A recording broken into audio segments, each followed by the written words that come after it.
Serial Divya प्रेम में आ चुका है धमाकेदार ट्विस्ट, जहां एक तरफ वट सावित्री का व्रत को पूरा करने के बाद अब प्रेम भर देगा दिव्या की मांग और एक्सेप्ट कर लेगा दिव्या को अपनी पत्नी के रूप में। जी हाँ दोस्तों, पर ये सब कैसे होने वाला है हम आपको बताते हैं ना दोस्तों।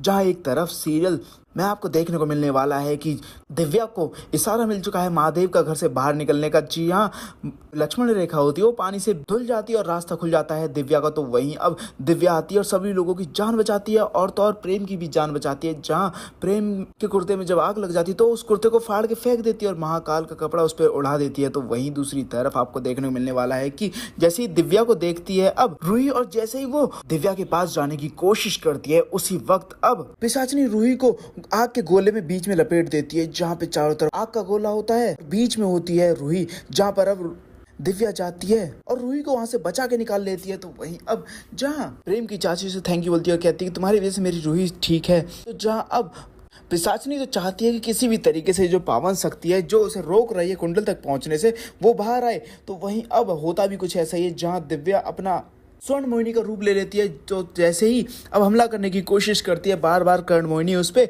वो सारे के सारे हमले बेकार हो जाते हैं और सूरज के सामने जाके खड़ी हो जाती है और उसकी हीट को खत्म कर देती है। जो आग के गोले होते हैं वो बरसने बंद हो जाते हैं और अचानक से चमकते हुए कुछ चीज नीचे आती है और सभी लोगों के ऊपर गिरनी शुरू हो जाती है। जहाँ पे अब सभी लोगों के घाव भी ठीक हो जाते हैं। तो वहीं अब घर वाले खुश होते हैं और कहते हैं कि कोई देवी का चमत्कार है ये जिसने हमें जिंदगी दी है। तो वहीं अब आपको देखने को मिलने वाला है कि जहाँ रूही बोलती है कि अरे दिव्या भाभी कहाँ है, दिव्या भाभी ने तो मुझे बचाया था।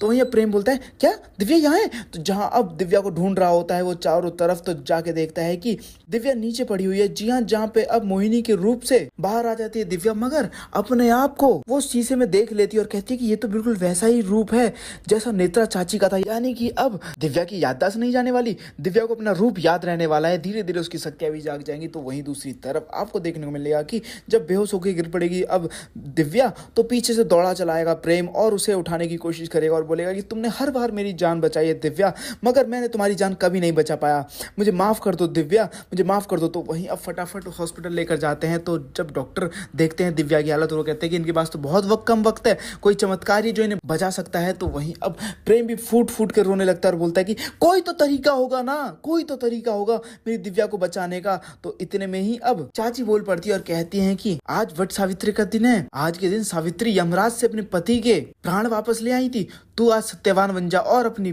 पत्नी के प्राण वापस ले आए यमराज से। तो प्रेम भी कुछ ऐसा ही करता है और दिव्या को उठाता है अपने गोद में और चला जाता है अब पेड़ की पूजा करने के लिए, जहां वट सावित्री का व्रत को पूरा करता है और गोद में लेके दिव्या को पेड़ के चक्कर लगाता है और पूजा को कंप्लीट करता है। तो जैसे ही पूजा कंप्लीट होती है उसके बाद दिव्या को हल्का हल्का होश आ रहा होता है, तभी अब प्रेम भर देगा दिव्या की मांग और दिव्या को अपनी पत्नी के रूप में एक्सेप्ट कर लेगा। वेल दोस्तों, आने वाले एपिसोड के लिए आप लोग कितने एक्साइटेड हैं कमेंट करके जो बताएं। साथ ही चैनल से लेटेस्ट अपडेट के लिए चैनल को सब्सक्राइब करना ना भूलें। और क्या आप लोग सच में बहुत ज्यादा खुश हैं? फाइनली अब दिव्या और प्रेम के बीच में प्यार भी देखने को मिलने वाला है। आप कितने खुश हैं कमेंट करके जरूर बताएं।